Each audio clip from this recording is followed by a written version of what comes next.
Hey guys, so as you know, these weekly videos generally are to share with you what is happening at the chapel next. So for the next several weeks, what is happening is Easter. As you all know, Easter is one of the biggest weekends we have going on at the chapel, and we believe in 2019 that God is going to continue to trust us with even more people. How exciting is it that God is entrusting us with his most valuable possession, his people? And when we think about it, first, of what that means to us personally, first of all, the resurrection changed everything, literally everything. All of humanity was changed on the day Jesus conquered the grave. When you think about that and truly contemplate that, it's just mind-blowing of how much Jesus loved us and just how amazing he is. It's humbling. It blows me away. He is so good, and I want you to just spend time this week just thinking about that, or for the next few weeks. Easter is not just about us coming in as a team and serving, but it's about you. As far as the red shirts go, yes, we want to be prayed up. We want to be prepared for the community that God is bringing, to us on the weekends. Yes, we need to talk about the schedule and what's going on in PCO. But for the next couple weeks, I want us to be able to just lean into what God has for us. I want to talk a little bit about even what that goes into serving, the prep that goes into us serving on the weekend.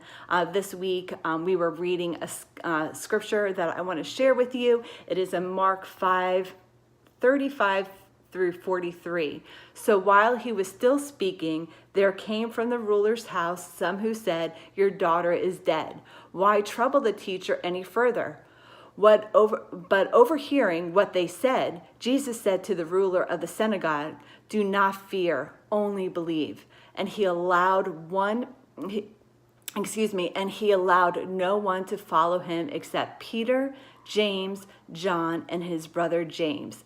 They came to the house of the ruler of the synagogue, and Jesus saw a commotion, people weeping and wailing loudly. And when he had entered, he said to them, "Why are you making a commotion and weeping? The child is not dead, but sleeping." And they laughed at him. But he put them outside and took the child's father and mother and those who were with him and went in where the child was. Taking her by the hand, he said to her, "Little girl, I say to you, arise." And immediately the girl got up and began walking. For she was 12 years of age, and they were immediately overcome with amazement. And he strictly charged them that no one should know this, and told them to give her something to eat. We're going to talk about this scripture a couple of times this month, but let's focus on verse 38 and 40 and what Jesus did. He had to remove those people who were weeping and wailing. He sent those people out that were causing the commotion. He was creating an atmosphere. He was changing the atmosphere before he could perform a miracle. Jesus was specific about the atmosphere in which he performed miracles. Just like you and I as red shirts at the chapel, we're responsible for being the atmosphere changers. And I want you to think about that. We'll never be responsible for the miracle. That's his job. But we are responsible for maintaining an atmosphere for a miracle. That's your job.